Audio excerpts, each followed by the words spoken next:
Okay, great. Let's double check before we get going. TikTok, I know you guys are on air. We're ready to go. It's working. How about it? Let's check it out. Now, that should mean that all the comments are coming to you, Chris, over there in the corner. So if there's comments from anywhere, whether it's TikTok, Instagram, Facebook, YouTube, or Twitter, now known as X, all the comments should come in there from all across. So welcome, guys, to Gerard versus Evil. This is our pilot episode, the first one, but it's really a revamp of the old Antagonistic America that got everything started. Before the PBD podcast, before Slick and Thick, there was Antagonistic America. My hair was about 10 inches longer and my waist about 10 inches wider. But now the world is actually worse than it was then. We started that in the depths of the vid, right? As soon as we got out of the quarantine, this all started, Christian, with lives off my phone, connecting with people during the days of the lockdowns, just like trying to find anybody out there that didn't think I was crazy. And fast forward 5 years later, and here we are. Look at Christian over there. Christian, pull yourself up for the people that have never seen Christian before. Christian over there in the booth. What up? How you doing, brother? Me. Everybody Good. finally gets to see Christian. Everybody gets to see Christian. Looking good, all froed out. So, a lot going on today, Chris, that we're going to talk about. A lot going on. Trump had his bail reduced in the continuing lawfare against him. You have craziness going on over in Russia. This Cold War, hot war going on. You've got Shohei Ohtani that is letting his interpreter take the fall for him. And you have some suspect dealings in Boeing as well. But the number one story today, believe it or not, is not even P. Diddy, formerly known as Puff Daddy. A cargo ship, a container ship, smashed into a bridge in Baltimore Harbor. 6 people are assumed dead, which is a tragedy, but also kind of a miracle. Shout out to the construction workers that were working in the middle of the night that risked their own lives when there was a mayday that came from the cargo ship that they had lost control and lost power and the ability to steer, that got everybody off of this bridge. These guys and girls, but I'm assuming guys, because construction workers who work overnight, pretty much dudes. These guys could have very easily hightailed it and ran. Could have very easily been like, I am not getting paid for this bullshit. Overtime's not worth my life. But they helped people get off the bridge, and more importantly, they stopped people from going on the bridge.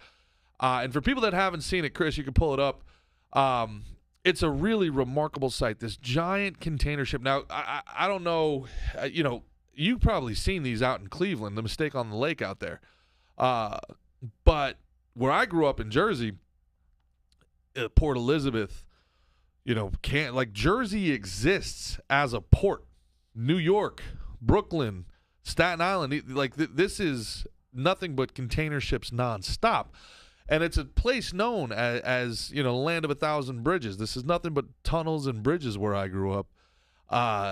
And this is like a nightmare scenario. Society is breaking down around us in real time. We have planes that can't fly. We have ships that can't sail. You can't even trust driving over a bridge anymore without absolute catastrophe being risked. Take a look at this. Thank God it was in the middle of the night instead of during a busy rush hour workday. The container ship loses its power and slams into one of the pylons holding the bridge up, and then, boom, calamity ensues. Go ahead, Chris, pull it up.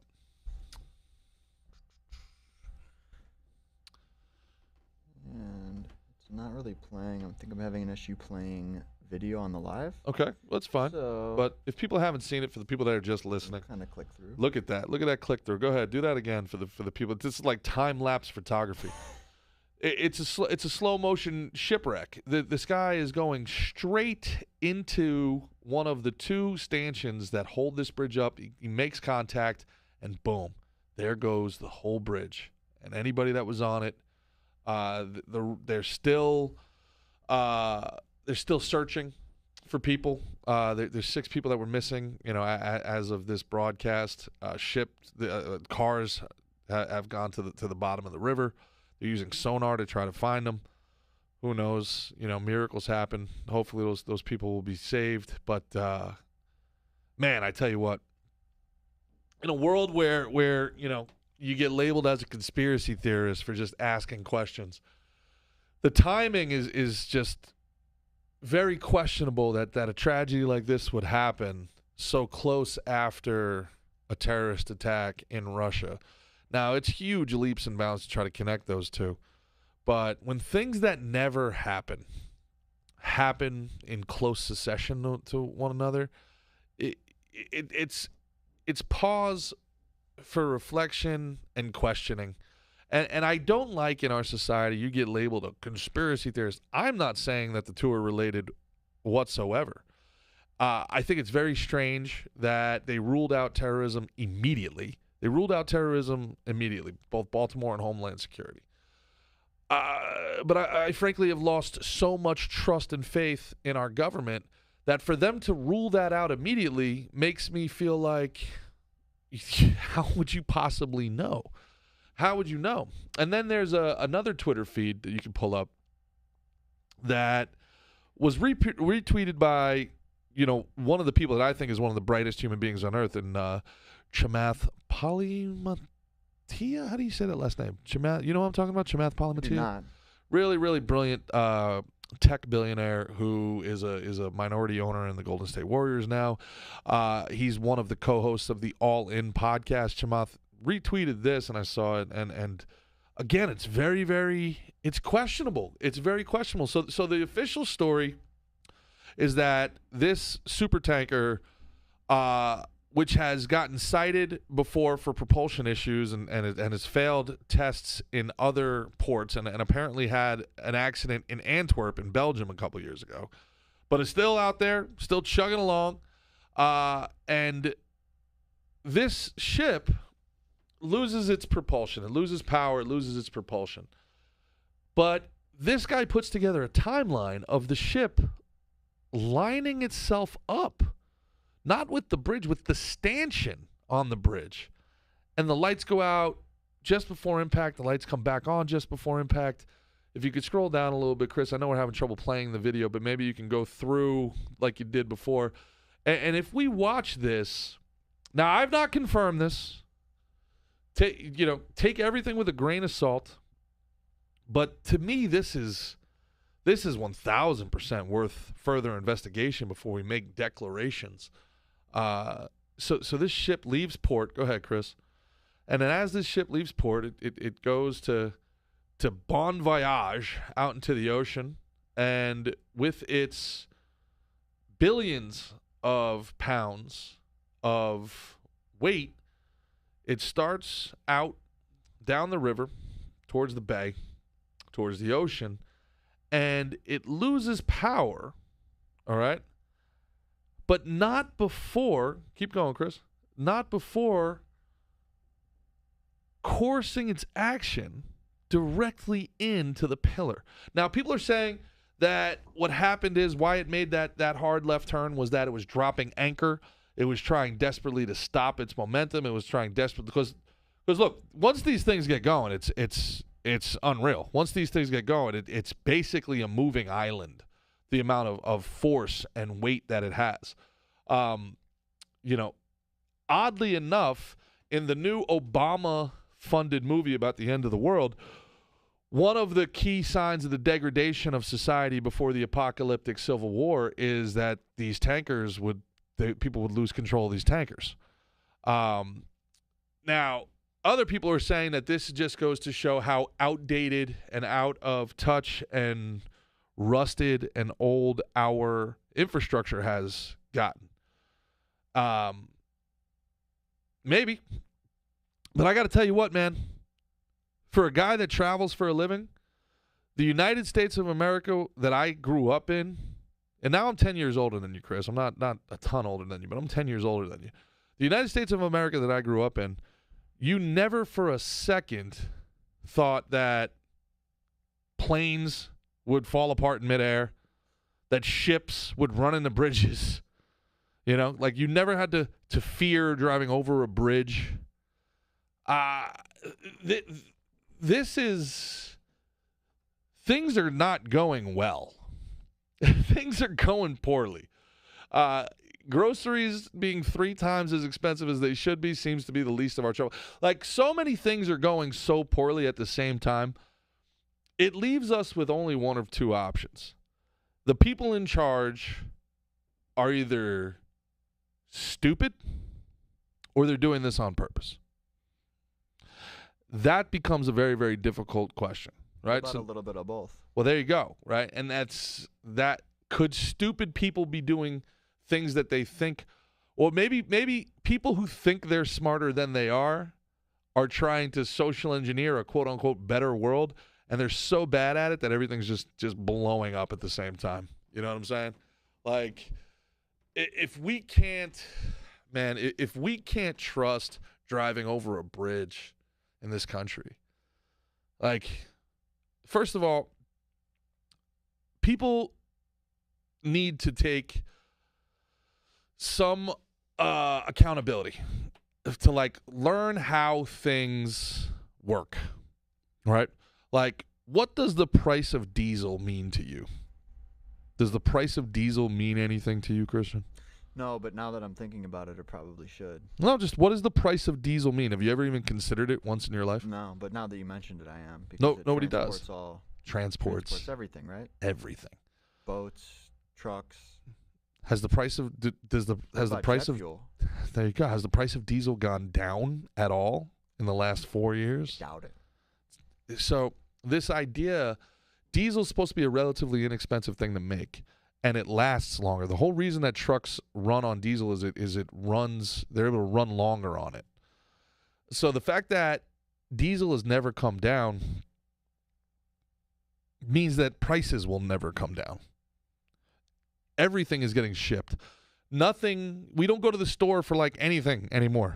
Everybody just goes on Amazon, buy. Well, that's a tanker that's bringing shit from China, probably, maybe Singapore, maybe the Philippines.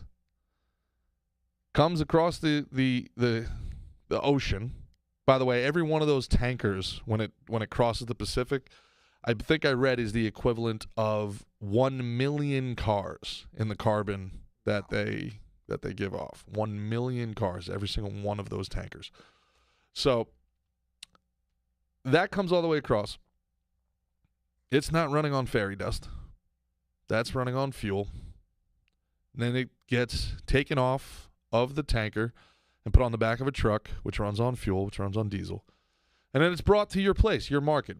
It's getting taxed along the way. And then people are sitting here going, why is everything so expensive? Guys, because one, we don't buy local anymore. 2, we don't make anything, right? So, yeah, we're in a very transitory time in our period, in our history. And I tell you what, the weirdest thing about this is our quote-unquote elites. They always have a get-out-of-jail-free card. They always have a get-out-of-genocide-free card, our elites. And that's war. Whenever they muck it up to the point where they can't get out, they flip the war card. Oh, we got ourselves a Great Depression? No, we don't. What we have ourselves is a Second World War, buddy. Oh, we have a Civil War? It's fine. It's fine. We'll kill a couple million people. After the war, what happens? After the war, what happens? You kill 1 million working-age men, you've just created 1 million jobs that need to be filled. And by the way, this whole shit is destroyed. Well, somebody's got to clean that up. We're going to get paid for it. War is their reset. They've been doing it forever. They weren't ready for the internet. They have been trying desperately to get us into a war for years now. They have been trying to start a war, and they are trying to get the public behind a war anywhere. They're trying to get the public, come on, get behind a war in Afghanistan. Come on, we're on Team Ukraine. We gotta fight the Russians. Come on, Taiwan. Stand up for democracy against evil China. Come on. Palestine, Israel. Come on, we got to fight. We got to fight. They're trying so hard to get the American people to get behind a war. Somebody, anybody, let us fight, please. We just want to kill a couple million of you. We want to make it easy to restart this economy. Come on. It's hard to govern. And for the first time in the history of humanity, we can communicate with people across the globe instantaneously to see through the war propaganda bullshit. So we don't buy it. We just don't buy it. We get lied to constantly. You know, and we sit here. You remember in the beginning of the Ukraine conflict where there was those Ukrainian soldiers and they're having that last stand. Do you remember when that happened, Chris? Do you remember that? Turned out it was complete bullshit, total war propaganda, and everybody's like these evil Russians, just like the evil Germans before them. It's straight out of 1984. It's straight out of Orwell. And you're sitting here like looking at your phone going, I don't think that's true.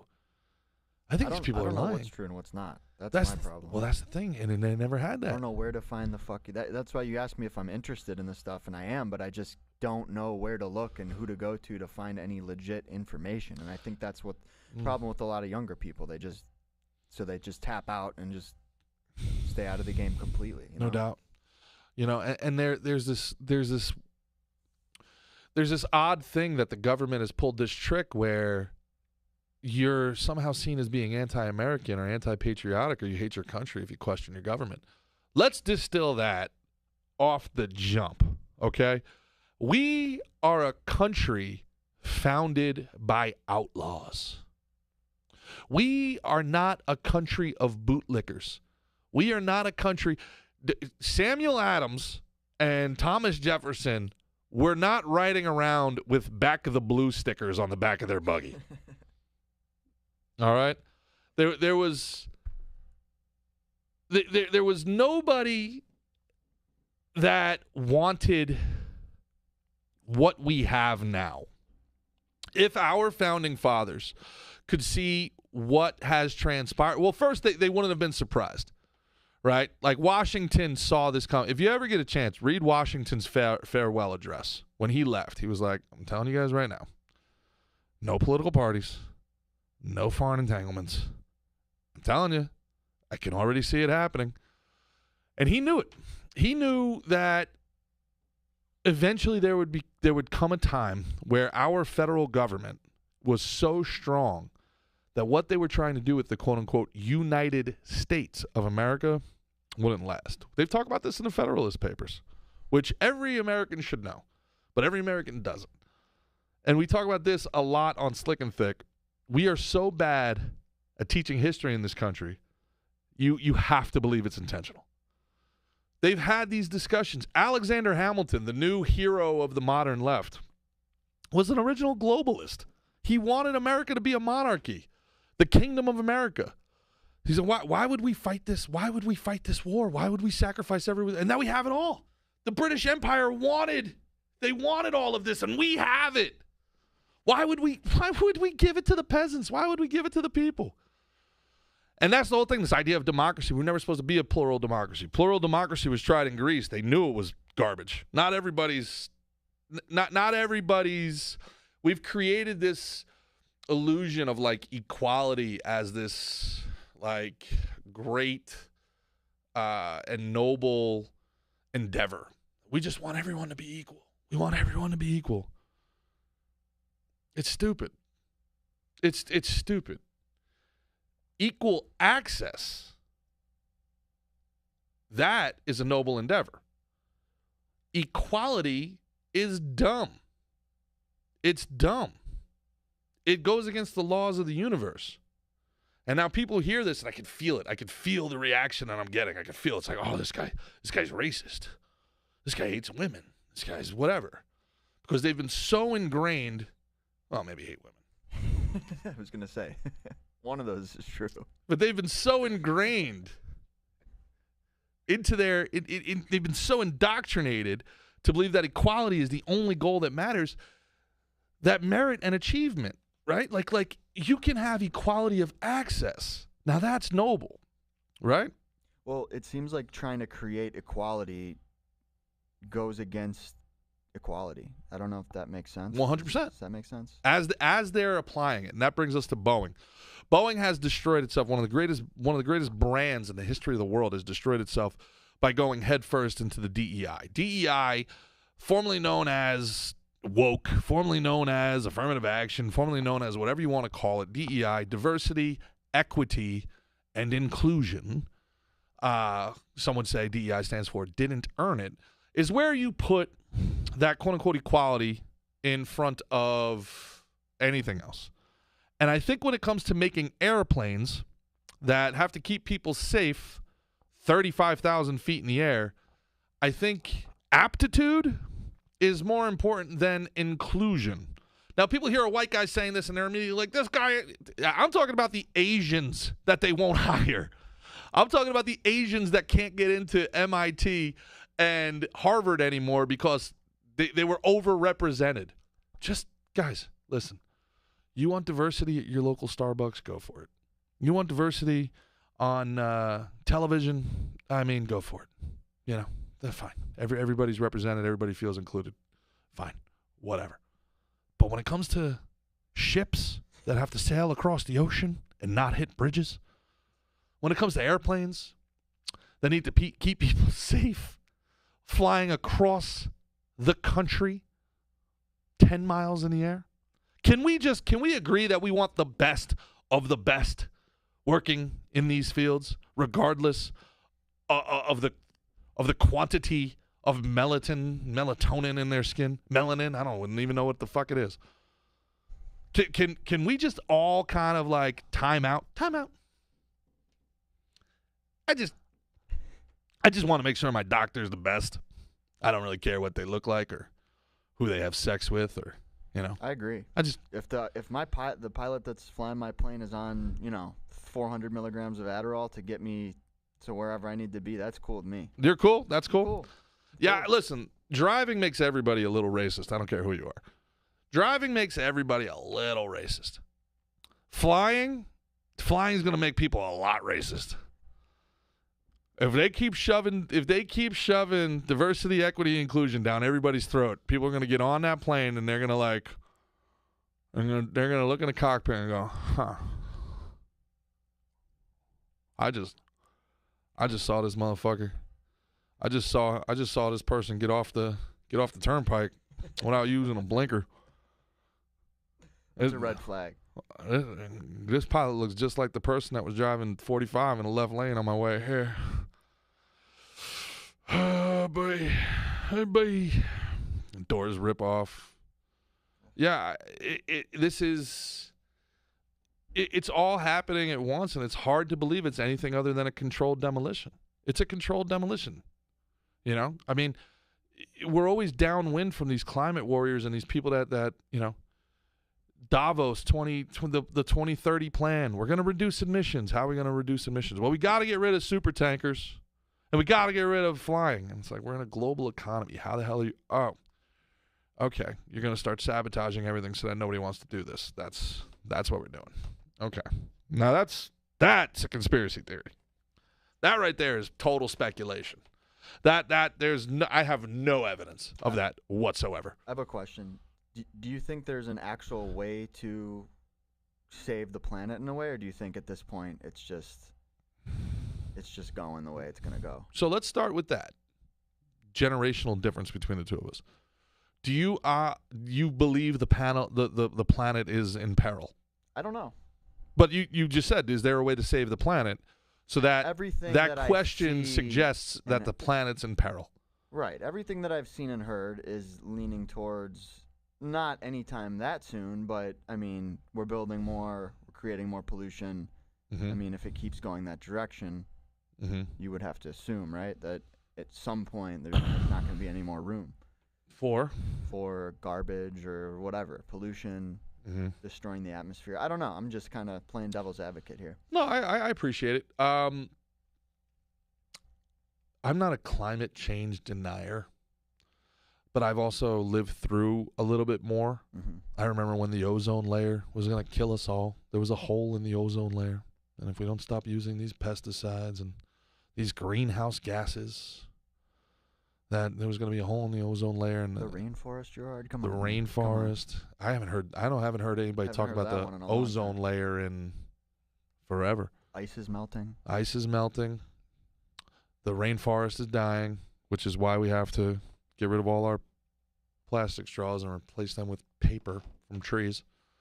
Then there was global warming, and the ice caps were melting. And then it turns out the ice caps were getting thicker. And oddly enough, global warming makes things colder. That was the next thing that we had to believe because we were going through these crazy winters. Then there was also this idea that, you know, the conspiracy theorists, the tinfoil hat people were like, dude, they're trying to manipulate the weather. Like they're doing cloud seeding. They're shooting like silver particles up into the sky and like blah, blah, blah. And then everybody would harp.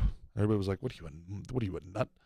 Those were the original podcasters, the tinfoil hat guys. They'd be on their like CB radios, doing pirate radio, where they'd be in like Alaska saying, I promise you they're shooting shit into the sky. I see it. They'd be in Montana. And these people would be like, yo, these lunatics. And now like Harp completely and totally admits like, yeah, we do cloud seeding. What about it? Like, you know. Right. What do you mean? And now the new tinfoil is like these controlled energy weapons, like it's endless. The conspiracies are these endless. fires, these fires out of nowhere that don't you know, that they burn everything, but that's not blue. I got another question. How do you? Yeah. Because there's a lot of bullshit conspiracies, right? Yeah, totally. Okay. Flat Earth. I don't think you're a flat Earth guy. I'm not a flat Earth guy, but I also at the same time like I just don't give a shit. How do you choose on which one to go with? Oh, it's a great question. Do you back it? Oh, it's a great question. One, I've given up completely being 100% on anything. Okay. Outside of like things that I can prove viscerally, like I can prove government corruption. I can prove that our politicians are bought and sold. Stock market manipulation. I can prove it. Yeah, it's like beyond a shadow of a doubt. You know, Mike Benz on Twitter is phenomenal. And those almost aren't even conspiracies at this point. Those are just like. Well, I think everything starts as a conspiracy. Honestly, dude, one of my big things for like figuring out whether something is like real or not Reddit is who denies it.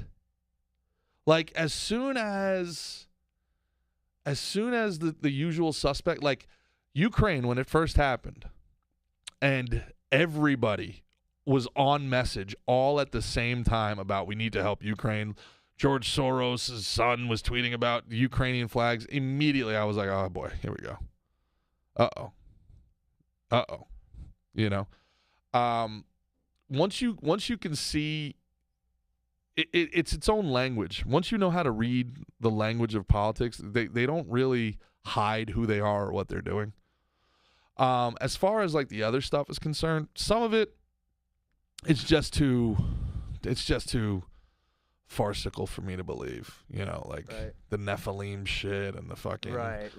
You know, the lizards and under Antarctica and all that stuff. It's like, all right, well, if that stuff's real, then nothing we do matters at all. So I have to reject it outright because then literally, okay, like what are we even doing here? We actually got a comment here from Google Krishna saying, "Sup, yeah, they don't really have an end goal. Proverb for the paranoid. Get them asking the wrong questions. Don't need to worry about giving them the right answer." Yeah. Yep. You're right, 'cause same. Yeah, that's a great comment. Great comment, bro. The truth of the matter is like, when you're over the target, they start domestic trouble. When you start asking the right questions, there's a race war, or a school shooting, or a terrorist attack. Did nobody find it odd that there were no terrorist attacks during COVID lockdowns? Did nobody find that odd? Terrorism was the number one thing for over a decade. Since 9/11, little bit before, it was terrorists. It's us versus the terrorists. Us versus the terrorists. We've got to spend more money in Iraq to get rid of ISIS and ISIL. these guys were afraid of the Chinese flu. These suicide bombers didn't want to go out and become super spreaders. They could have blown up 3 Walmarts in America at the same time and completely crippled this country. Nobody would have gone out. People would have literally stayed inside and starved to death. They would have been so afraid. They had people afraid of the air. They could have just walked through our southern border. Our southern border is insane. So terrorism was the number one thing forever. All right? And then the vid happens. It's like we just completely forgot about it. And then we come out of the vid going, anybody can come here. What's the problem? Southern border wide open. Go to New York. Get yourself $50,000. We'll pay for everything.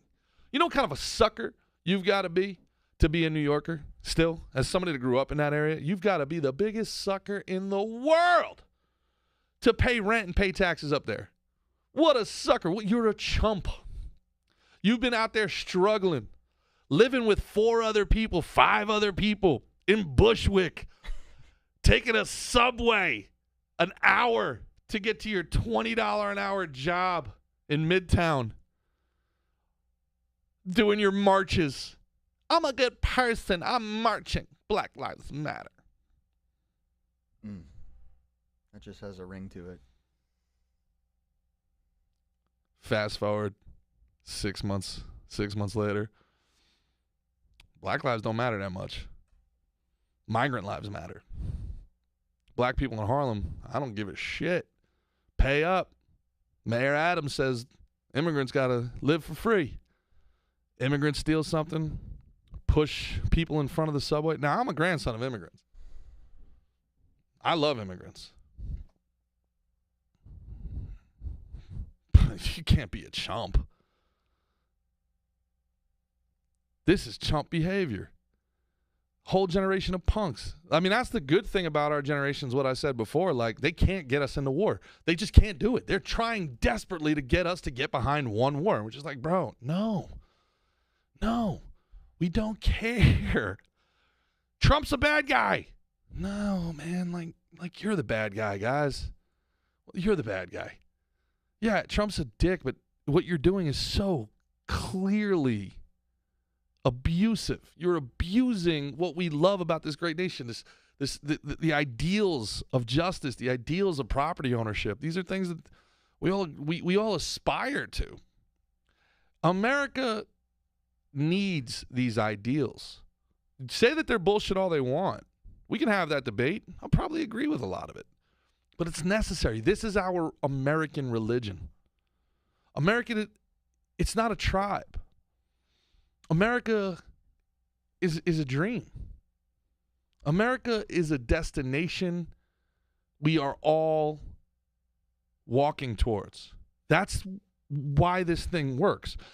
If you've ever gone to any other country, there's a religion that holds it together. There's a genetic tribalism that holds it together. There's ancestral roots. America doesn't have any of that. What holds us together here in America is the belief that we are in a system that gives us the best chances to feed our families, to be safe, to advance our lives. We believe that we'll be treated fairly under the law, and we will at least have the opportunity to improve our lot in life. Not very long ago, the caste you were born in dictated the trajectory of your life. If you were born a peasant, you always had to be a peasant. You weren't born with the right blood in the right house. You had no shot. Your only chance was to take up arms, become really good at a sword, become really charismatic, to recruit a bunch of bandits behind you, and then raid enough and pillage enough and become wealthy enough and murder enough people that then you became the law.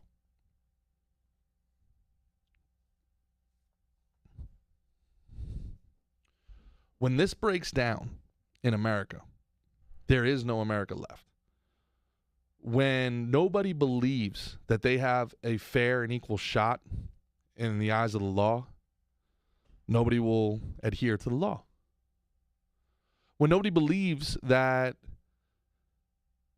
the bridges they drive over will be safe, that the ships will sail and that the planes will fly, this thing's going to come to a crashing halt. Because we are in America for this ideal of mutual benefit, that we'll put up with whatever we've got to put up with because it's better than the alternative. That's getting whittled away at. It's getting whittled away at when you've got a family. There was a new study that came out. If you have a family of 4, Christian, for you to live a quote-unquote middle-class life, you have to make over $200,000 a year. That doesn't surprise me at all. $200,000 a year. If your family made $200,000 a year when I was growing up, you were wealthy. Oh yeah, wealthy. Even when I was growing up, wealthy. That wasn't upper middle class. That was wealthy. I remember Hillary Clinton campaigning to try to raise taxes, saying that a dual income family making $100,000. This was in 2008 when she lost to Obama. A dual income family making $100,000 should be considered wealthy. She ran on that. And I remember being in Jersey at the time and starting to get politically active, going like, has this bitch ever been to Jersey? No way. Well, wealthy is like in Iowa maybe back then. But $100,000 in Jersey, family of 4, you were just getting by in 2008. That was then. Well, wealthy would be above rich, no? No, well, it's rich, wealthy. It's above middle class, right? If we just take it poverty, lower class, middle class, upper class. Upper class, how would you define it? I know that this is something that they're constantly changing. Economics are constantly having these debates about it. But to me, upper class is 1 year of not working, then you're able to survive. Okay. And then I think you're upper class. I think if you can go a full year of zero income coming in and your lifestyle doesn't change, if you have a 1 year buffer or more, then in my mind, you're wealthy. All right. Really, wealth now has nothing to do with what you have, and it's more to do with what you have access to. Credit is the new wealth. You're seeing this. I've said this for years now. Robert Kiyosaki has said it long before me. Having access to credit is what wealth is. This is why I think the number one way we can get things back on track, our peasants revolt, our farmers revolt, our Occupy Wall Street of the new millennium is the citizen debt strike. Because it's very hard for people to understand when you're living day to day and you need credit just to survive. Credit is seen as like a luxury. Credit is seen as, almost like a bad thing. It's like, oh, fine, I'll put this on my credit card because we're middle class. And maybe on the verge of going to lower class, where like if you miss 2 weeks of work, you're in big, big trouble. So credit is something that is seen as like a last-ditch thing for a lot of people. But for the uber wealthy, for the ultra wealthy, credit is how they make their money, right? Because you pay taxes on income, right? So if you make $1 million a year and you live in New York, let's say, out of that $1 million, after it's all said and done, $400,000 gone, taxes, right? But if you have $1 million in stock, company stock, well, then you can go to the bank and you can use that $1 million as leverage and take out credit. Say, all right, I want to take out a loan of $500,000 against my $1 million of stock. And then they'll say, okay, this is your rate. Because you're really wealthy, we'll give it to you for the lowest rate possible, 3%. So 3% of $1 million or 3% of $500,000 over the course of a year is what? I don't even know. Was it $60,000? Probably. So what's 3%? Hey Siri, what's 3% of $500,000? 15,000. I was way off. 15,000. So instead of paying $400,000 in taxes, you can pay $15,000 in interest. I don't think people really understand how the wealthy do this. I definitely don't. Now it's making more sense. Does that so like when But how people do you pay it back? How do you go about? What would the process be like as far as the whole thing? Like you take the loan out. It's completely legal, by the way. I'm not breaking any news. Is like this is legal money laundering. This is legal tax evasion. How do you take? So like, what do you understand what's happening to Trump in New York? Do you have any idea? Nobody has any idea. I can every time I have this conversation, it really, and I sound so arrogant when I say this, but I'm just saying it like, man, like these guys, people just really don't know how the world works for these people. So what they did with Trump is they said that he lied about the value of his home, Mar-a-Lago. He used that as collateral to get a loan. Do you know how loans work? Gotcha. All right, most people don't know how loans work. All right, I have a thing, okay, and I say that this thing is worth $1 million, okay, and I go to the bank and I say, listen, I need $100,000, and they say, okay, because this is how the banks make money. They say, okay, how are you going to pay me back? And you say, well, I'm using it for a business, and that business is going to make money, and I'm going to pay you back. And it's going to take me 3 years. So I need a 36-month loan. They go, okay, what if you don't pay it back? And I say, well, I have this $1 million thing that you can have. It's basically a pawn. It's a pawn shop. A bank is a pawn shop. Like we use these like really fancy terms, and people wear fancy expensive suits to scare the common people away from what these things really are. The stock market is a casino. It's gambling. It's gambling. If you buy a call, you're like, look, I've got October calls on, and everybody's like, Jesus Christ, what is this? You definitely get a rush from it too, I think. 100%. Just like you would gambling. 100. It's gambling, but it's gambling the way that poker or blackjack are gambling, where you can make informed decisions. But the house, it's still rigged. It's rigged for the house. Don't get it twisted, man. It's gambling. A call is a bet. That's all it is. Do you know what a call is? All right, we're going to go through this. All right. So first things first. All right. You get the loan. They give you the loan because they say, hey, look, that thing's worth $1 million. They have somebody that comes and appraises it and says, all right, it's not worth $1 million, but that thing is worth $500,000. And then they take out insurance on that for $500,000. So if something happens, the bank gets that $500,000. So the bank makes a bet. The bank says, sure, I'll give you $100,000, and if you don't pay it back, I take your $500,000 thing, okay? So they give you the $100,000, and then you pay it back, right? You get the money, you run your business, or in this case, you build your building, and then you pay the money back, and you're good. So what Trump did is he used his home, Mar-a-Lago, and he said it was worth $1 billion. I don't know the numbers off the top of my head, but it was $1 billion, right? Or like 200 million. It was a lot. It was a ton of money. It was like 200-300 million. Yeah, it was a ton of money. Whatever. I'm just throwing out $1 billion. It was, you know. So the bank gave him the loan against his house, right?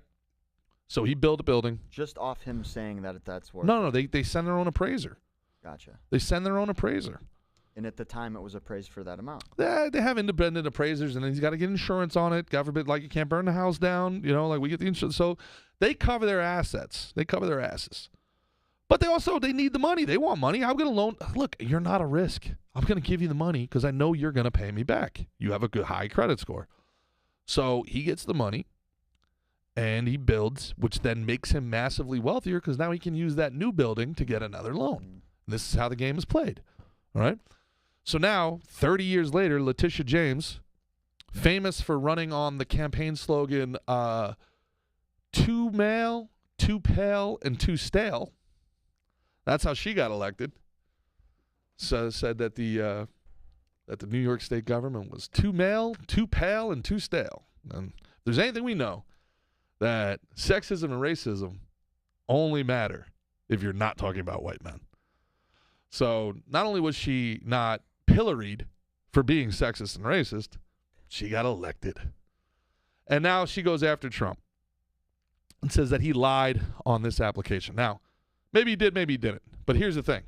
He paid back the loan. There was no victims. The loan was paid back.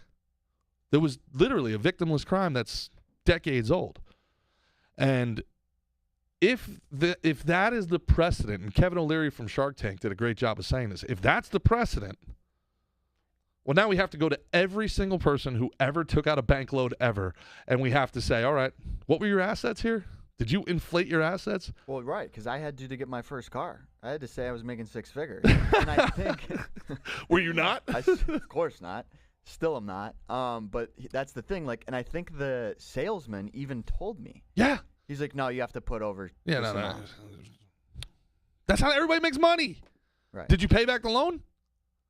Yeah, I mean. Yeah. So then what? Yeah. So who Still cares? paying it, but yeah. So who cares? You understand? Like now we're setting a precedent that says, oh, okay. Now here's the thing.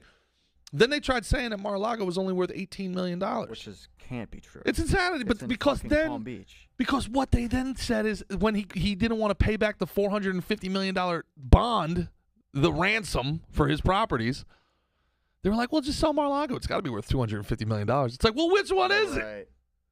Which one is it? Because if he doesn't pay that back, they take ownership. So he just gotta stay on that. Kind of did a cold-blooded NWA. He's kind of like a 90s rapper in the way he talks, bro. They said, how are you going to pay back? And now they got to drop down to like 150. They were like, how are you going to pay back the 150? And he turned back. His people were trying to get him like, don't answer. He turned back to me and he goes, cash. Like, I'm fucking cash. I'm going to give you the 170 cash. But they have backed off at the last second because they know they're turning people off. They're losing the black community. They're losing the Spanish community. They're losing normal people. James Carville. Who is? The Democrats. Okay. Because it's like, bro, come on. What are we doing here? You're going to make him a victim? How did you go so far that you've made Trump a victim? This dude he grew up rich as shit. He does sleazy reality TV and he does sleazy business real estate deals. He makes international trades with people that gray area. Sometimes he just doesn't pay people. Yeah, he uses bankruptcy laws. But that's the thing. He uses the laws of this country to exploit the laws of this country in ways that like, Dave Chappelle said it best. I don't know if you saw what Dave Chappelle said about him when he did it on SNL. And he goes, Trump stood up there and he said, the system is rigged. I know because I use it. And then he turns to Hillary and goes, you could change the system tomorrow, but you won't because your donors like that it's rigged because they use it the same way that I do. And then she goes, no, it's not like that. And Dave Chappelle goes, and then every black man in America looked at it and goes, nah, bitch, is what he said. And in that moment, a star was born. And it's the truth. It's the truth. I said the same thing about PPP loans. I could be against PPP loans and 100% on board with anybody that took them. Because, look, if they're going to give the money out, don't be a chump. Bottom line here, folks, bottom line, don't be a chump. Do not be a low-hanging fruit. Remember your roots as an American. NASCAR. You know how NASCAR started, bro? No idea. NASCAR started by rednecks tricking out their cars so they can run away from the cops. It was moonshine. I swear to God, I'm not making this up. It was a bunch of moonshiners with tricked out cars to get away from the ops. And then they started getting together and racing them bitches. They used to be drunk on moonshine, throwing nos in them buggies. I swear to you, look it up if you don't believe me. It started because outlaws were running away from the cops, getting away with it, and then bragging to each other. And then they got together and they would race these cars, and the moonshiners started NASCAR. John Hancock was a damn pirate. Sam Adams, right? Like it's so funny to me when I see people talking about like somebody's past, like, well, they did things 30 years ago that were questioned. Sam Adams got drunk every night, and then him and his boys would like get hammered and then go a little bit of domestic terrorism. Like I said, like that's what they would do. Now he's got a beer named after him, Sam Adams, him and his boys would go to the pub. You know what pub's short for? What? Public house. They'd go to the pub. They'd tie one on a little bit, start bitching about the king, and be like, you know what? I'm going to fuck that dude's tea up. Well, you won't do it. You won't do it. Oh, yeah? Right. Watch me. Watch me. That tea, that harbor looks thirsty. We're about to throw the tea in the harbor, son. Now we're over here like, I don't know. I don't know if I should say the word. It could be misconstrued as I don't want people to think I'm a bigot. Like, my God Almighty, don't be a chump. Don't be a chump. You sit, like, what's it gonna take for people to sit here and go like, hey, stop taking a shit in the street. Hey, get out of here. Get out of here. No, you just sitting there watching a dude, some homeless dude. You're in LA. You're paying $5,000 a month rent for your vape shop, and a dude is just going to sit there with a needle sticking it out of his arm, pulling his pants down, taking a shit in front of you, and you're like, hey, man, I don't know, man, like, it's a free country. No, you get the hose, and you say, get out of here. Get out of here now. That's what you do. People just don't have any respect anymore. I mean, I literally walked out of my apartment today into my hallway, watched my neighbor, we're not going to name names, 2 dogs take pisses in the hallway, carpeted hallway, and just keep walking. What'd you say? I said, you going to clean that up? Did you? Swear to God. Attaboy. But the answer I got was, everybody else's dogs did. And I was so stunned, and we are friends, so I didn't want to go crazy. But just stuff like that. No, it's unacceptable. Yo, we live here. Yeah. We live we here. Pay stupid money. We live here. What are you doing? What are you doing? What are you doing? What is going on? Yeah, and then they're like, well, go to the, you got to go through the proper channels. No, fuck that shit. I don't going to go to the HOA. I want to kick your door down. No, like, hey, clean that. Right. You dirty bitch. Clean it. Your dog's just pissing in the hallway. Insane. Where'd you grow up? Crazy. Yeah, get out of here. Get out of here. That's horrible. Yeah, man, I don't know, like, I just don't know what to, like. And that's not a homeless person. Dude, I feel like, I swear to God, I feel like I must have, like, died of COVID, and I woke up in a different dimension in a different world. That's insane.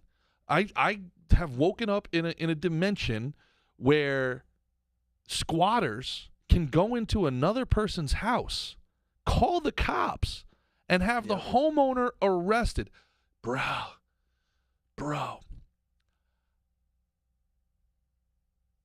I know exactly what I would do if I was in that situation. And I'm not going to say it on air. I know. Let me tell you what. If I can't have that house, nobody can. We could use our imagination. If I can't have my house, nobody can. I would give 5 seconds warning to get the dog out of there. And after that,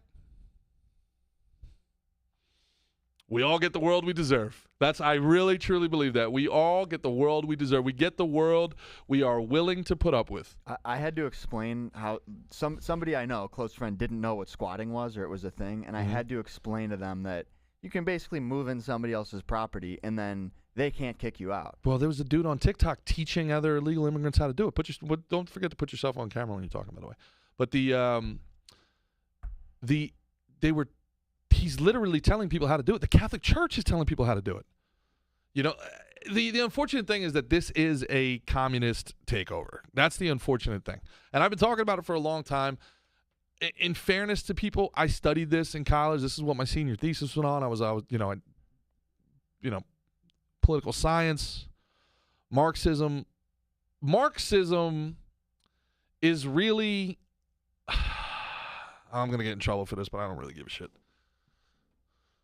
Marxist ideology and people that become leftists, people that become communists, it's a trauma response to being outcasts.